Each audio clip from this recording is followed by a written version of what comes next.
और आज जिस मुद्दे पर हम बातचीत करेंगे वो मुद्दा युवाओं से जुड़ा हुआ है, बेरोजगारों से जुड़ा हुआ है और बिहार से जुड़ा हुआ है। क्योंकि जिस तरह से बिहार में शिक्षक बहाली का इंतजार हो रहा था, इंतजार की घड़ियां खत्म जरूर हुई, लेकिन बहाली खत्म नहीं हो रही है। जो प्रक्रिया है वो लगातार जारी है।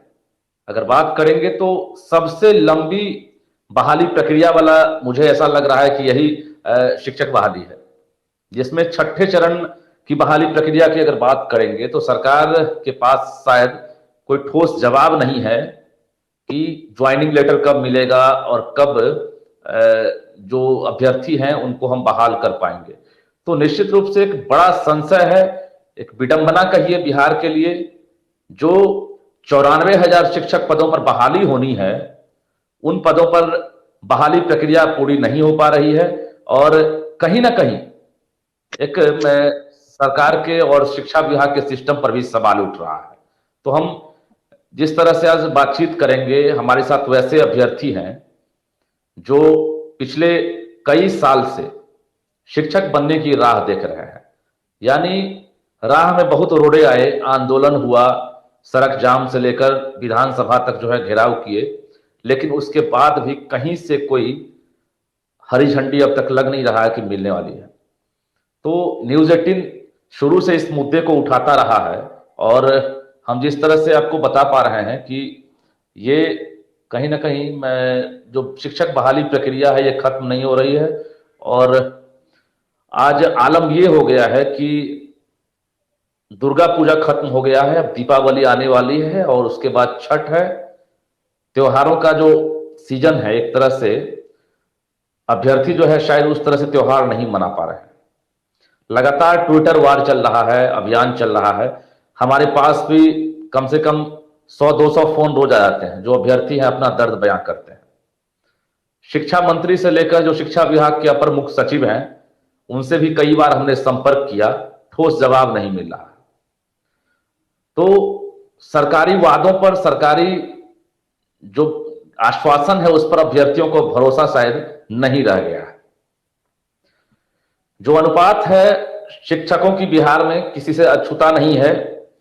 राज्य के 40% ऐसे स्कूल हैं जहां पर जो राष्ट्रीय अनुपात है 26 पर 1, 30 पर 1, अगर बिहार में बात करेंगे हैरान हो जाएंगे। अनुपात 100 पर 1 टीचर, यानी 100 बच्चे हैं वहां पर 1 टीचर, कहीं 65 बच्चे हैं वहां पर 1 टीचर। तो ये जो परेशानी है वो परेशानी सिर्फ बच्चों के साथ नहीं है बल्कि अभिभावकों को भी झेलना पड़ रहा है। तो ये बहाली प्रक्रिया आखिर क्यों नहीं खत्म हो रही है?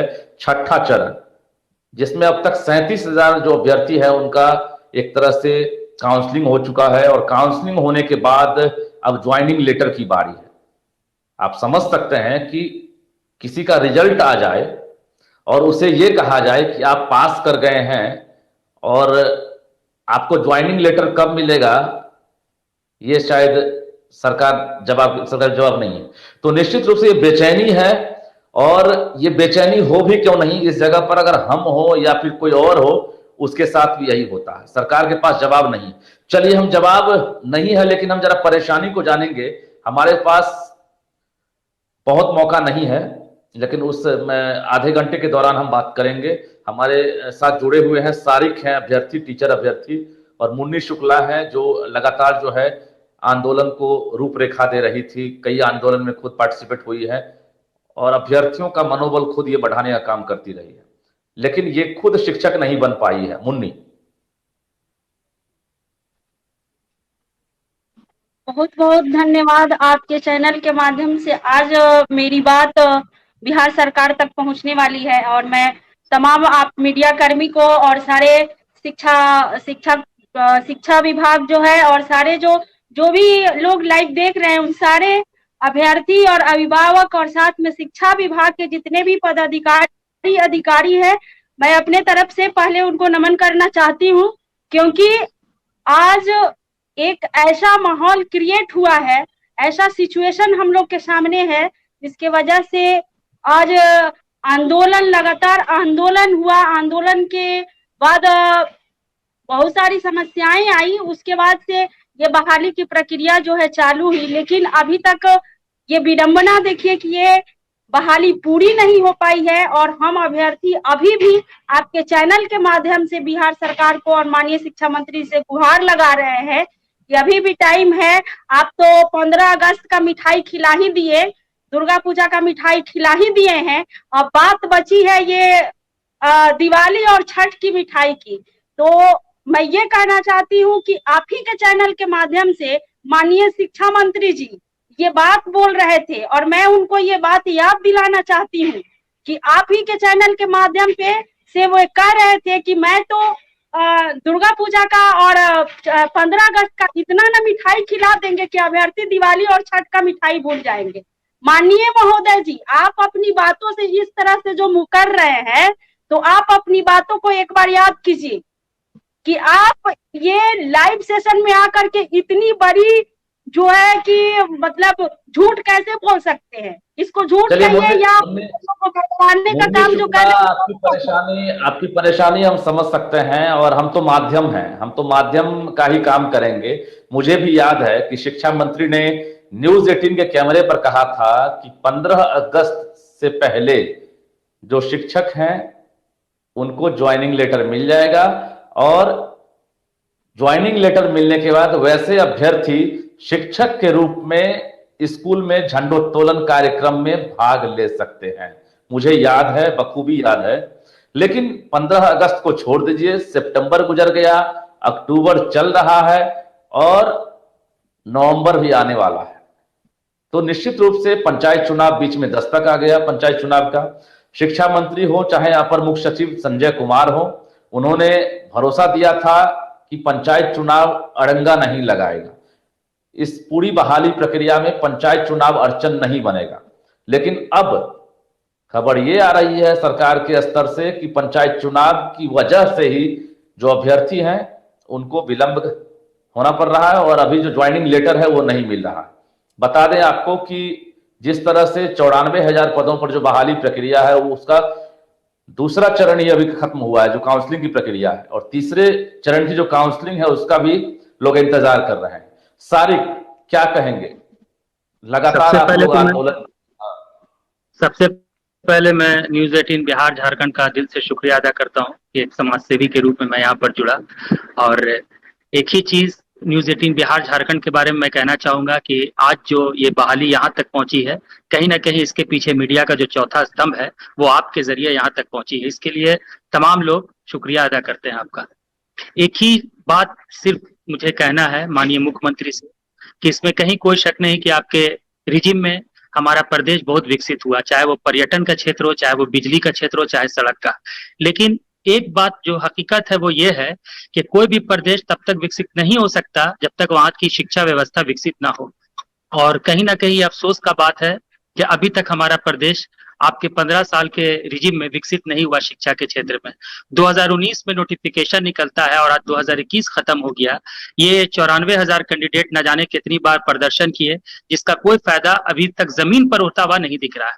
क्योंकि जमीन पर फायदा तभी होगा जब सबके हाथ में लेटर होगा, ज्वाइनिंग अपॉइंटमेंट लेटर होगा। अब एक ही चीज, ये 94,000 कैंडिडेट के मन में सिर्फ और सिर्फ एक ही सवाल है, और भरोसा आप पर इसलिए उठ गया कि आप जो भी डेडलाइन देते हैं वो डेडलाइन कहीं ना कहीं आके खत्म हो जाता है, इसका कोई वैल्यू नहीं रहता है। तो एक आपसे गुजारिश है कि आप एक डेडलाइन दें, और जो लोगों का ऑलरेडी काउंसलिंग हो गया है उनका आप काउंसलिंग, उनको ज्वाइनिंग लेटर दें, और जो थर्ड काउंसलिंग होना है उसका एक डेट निकालकर आप उनका काउंसलिंग कराकर उनको नियोजन लेटर दें। बिल्कुल सारिक, हैरानी होती है इस बात से भी कि शिक्षा मंत्री हो या फिर जो अधिकारी हैं वहां पर जब बैठक करते हैं, रणनीति बनाते हैं, एक टारगेट लेकर चलते हैं, तो फिर टारगेट जो है वो अचीव क्यों नहीं होता। आश्चर्य इस बात की है, कानून आप बनाते हैं, सिस्टम आप चलाते हैं, बहाली के लिए वैकेंसी आप निकालते हैं, बहाल आपको करनी है। ऐसे में बीच में अगर आचार संहिता लागू होता है तो ये जानकारी तो आपको पहले से होनी चाहिए थी कि शिक्षक बहाली प्रक्रिया में आचार संहिता जो है असरदार साबित होगा, उसकी वजह से हम ज्वाइनिंग लेटर नहीं देंगे, हम तीसरे फेज की काउंसलिंग नहीं करेंगे। आखिर स्टूडेंट को आप डार्क में रखकर क्या साबित करना चाहते हैं? आज न्यूज 18 सवाल पूछ रहा है पूरी सिस्टम से, पूरे सरकार से, कि अगर जो 94,000 सीटों पर जो बहाली प्रक्रिया है ये पूरी क्यों नहीं हो रही है? छठे चरण को तो पूरा कर लीजिए, तब सातवें चरण वाले ही पीछे पीछे इंतजार कर रहे हैं। मुन्नी शुक्ला, मुझे ये बताइए कि क्या अब फिर तो आंदोलन नहीं करना पड़ेगा आप लोग को? क्योंकि हमने भी ट्विटर पर लिखा था, मुझे याद है, कि जल्द ही तीसरे फेज की काउंसलिंग होगी शुरू। और यहां पर जिस सिस्टम से हमारे पास खबर आती है, जिस अधिकारी से मेरी बात होती है, सूत्रों के हवाले से बात होती है, पता नहीं अगले 48 घंटे के बाद सूत्र क्यों बदल जाता है। सूत्र का भी सूत्र फेल हो जाता है, इसलिए क्योंकि जो संकल्प ये लोग लेते हैं, ये लोग जो संकल्प लेते हैं, इन लोगों को खुद पता नहीं है कि कल क्या करना है। और यही वजह है कि जो बहाली प्रक्रिया है, मुझे याद है 17 में शायद परीक्षा हुई थी, 17 में परीक्षा हुई थी, 19 में परीक्षा हुई थी, 18 में रिजल्ट आया, 17 में ही रिजल्ट आया, 17 में एग्जाम हुआ, 17 अक्टूबर तक रिजल्ट आया, और जुलाई में एग्जाम हुआ, अक्टूबर में रिजल्ट आया। लेकिन विडंबना देखिए कि 2 साल बाद नोटिफिकेशन निकला 19 में, और 19 में नोटिफिकेशन निकलने के बाद आज 21 बीतने जा रहा है, लेकिन अभी तक बहाली की प्रक्रिया पूरी नहीं हुई।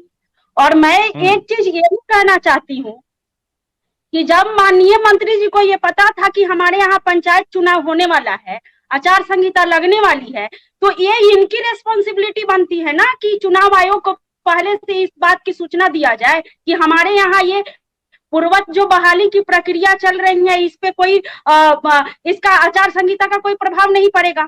तो आपके विभाग में, मैं माननीय मंत्री से कहती हूँ, आपके विभाग में ऐसे अधिकारी और पदाधिकारी को आपने नियुक्त किया है कि जो कि आपकी बातों को, प्रोटोकॉल को आप फॉलो नहीं करते हैं, और उनकी बातों को जो डीएम और जो विभाग है, जो जिला लेवल का अधिकारी है, वो फॉलो नहीं करता है।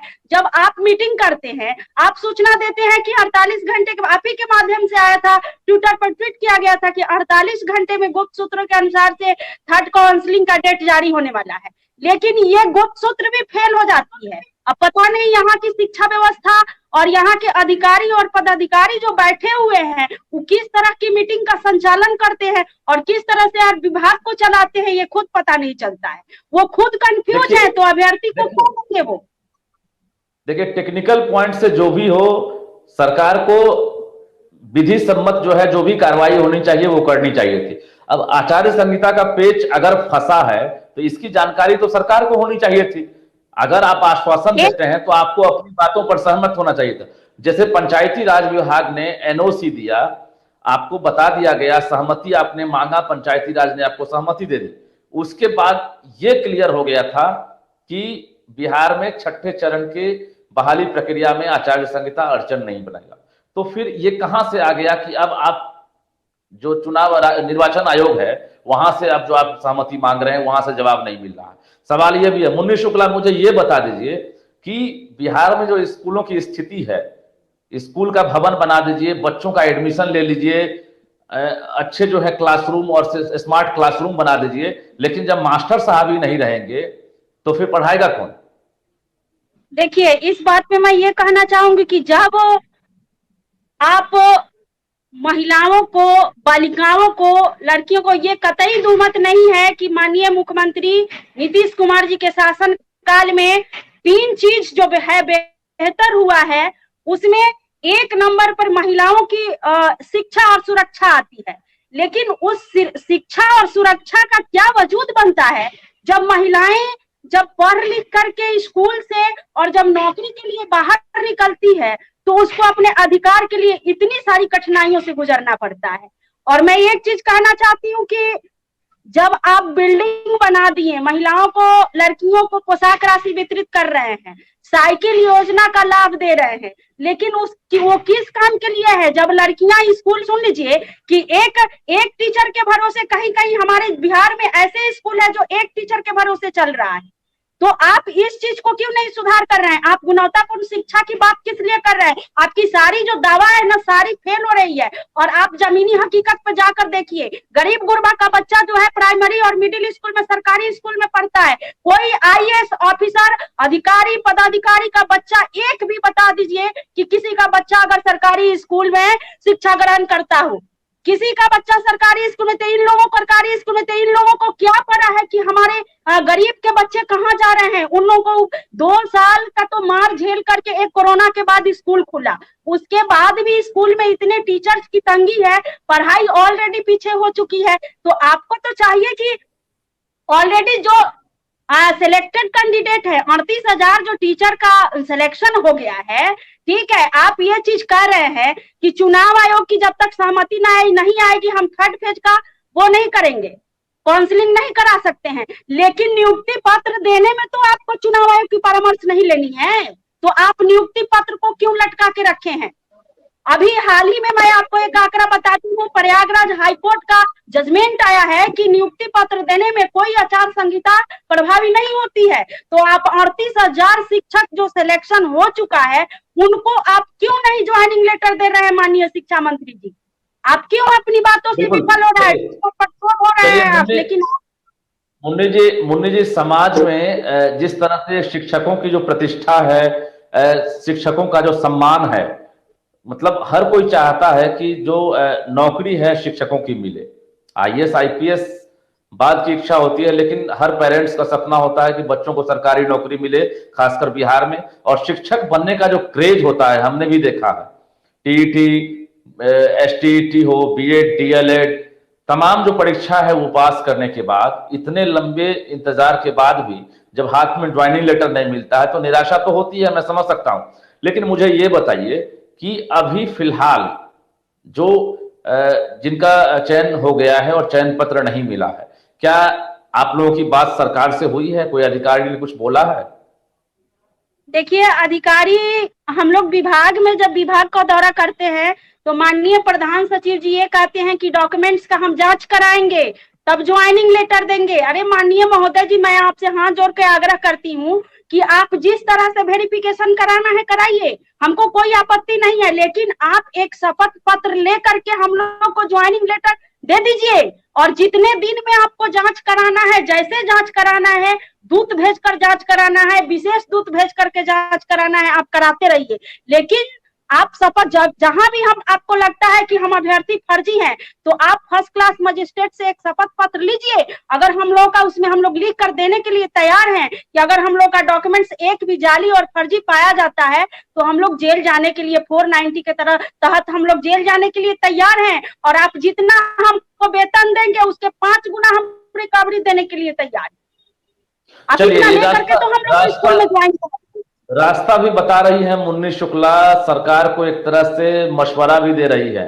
लेकिन जिस तरह से बहाली प्रक्रिया जो है, एक तरह आप समझिए कि परीक्षा 17 में होती है, उसके बाद 17 के आखिरी और 18 में जो है रिजल्ट भी जारी होता है, उसके बाद 19 में नोटिफिकेशन जारी होता है, उसके बाद जो है फिर काउंसलिंग की डेट तिथि जारी होती है, फिर ड्रॉप होता है, फिर आंदोलन होता है, विधानसभा, गर्दनीबाग, ये सिलसिला चलता है। हजारों की संख्या में स्टूडेंट जो है पटना चलो का नारा लगाकर पटना में आके आंदोलन करते हैं, मजिस्ट्रेट भीड़ पर पानी का फव्वारा डालते हैं, लाठी चार्ज होता है, फिर वहां से घर लौटते हैं। तो ये सिलसिला लगातार, मुझे याद है पिछले 3.5 साल से 3 साल से ये कवर मैं करता आ रहा हूं। और शायद जिस तरह से बिहार में सरकारी सिस्टम है, लग रहा है कि शिक्षा विभाग को इससे कोई मतलब नहीं है। स्टूडेंट रोड पर उतरे, स्टूडेंट बेरोजगार हो, इससे कोई मतलब नहीं है। तभी तो जिस तरह से ट्विटर वार हो रहा है, फेसबुक, सोशल मीडिया पर स्टूडेंट अपना दर्द बयां कर रहे हैं, सचिवालय में चक्कर लगा रहे हैं, कोई जवाब नहीं मिल रहा। मुझे जवाब ये दीजिए कि जब आचार्य संहिता लागू हो रहा था उससे पहले आपको वक्त था। अब रही बात सर्टिफिकेट वेरिफिकेशन की, सर्टिफिकेट वेरिफिकेशन के लिए जब आपने पूरा फुल प्रूफ सिस्टम डेवलप कर लिया, तब अगर आपको 2.5-3 महीने लग जाए, दो चरण की बहाली हुई है, काउंसलिंग हुई है, उसके सर्टिफिकेट को जांच करने में, मतलब 38,000 स्टूडेंट के सर्टिफिकेट को आपको जांच करने में 2 से 2.5 महीने लग जाए, तो आप समझ सकते हैं टेक्नोलॉजी कितना डेवलप हुआ है। सरकार डिजिटल इंडिया की बात करती है, तो आप इतना पीछे कैसे हैं? शिक्षा विभाग से यह भी सवाल है कि 38,000 स्टूडेंट के सर्टिफिकेट को आपको वेरीफाई करने में इतना वक्त कैसे लग रहा? आप मीडिया को आप प्रेस कॉन्फ्रेंस करके पूरी जानकारी क्यों नहीं दे रहे हैं? ये स्टूडेंट का सिर्फ मामला नहीं है, ये बेरोजगारों का सिर्फ मुद्दा नहीं है, बल्कि पूरे बिहार के जो भी पेरेंट्स हैं, बच्चे हैं, उनसे जुड़ा हुआ मामला है। 72,000 स्कूलों से जुड़ा हुआ मामला है, जहां प्रारंभिक स्कूलों में शिक्षक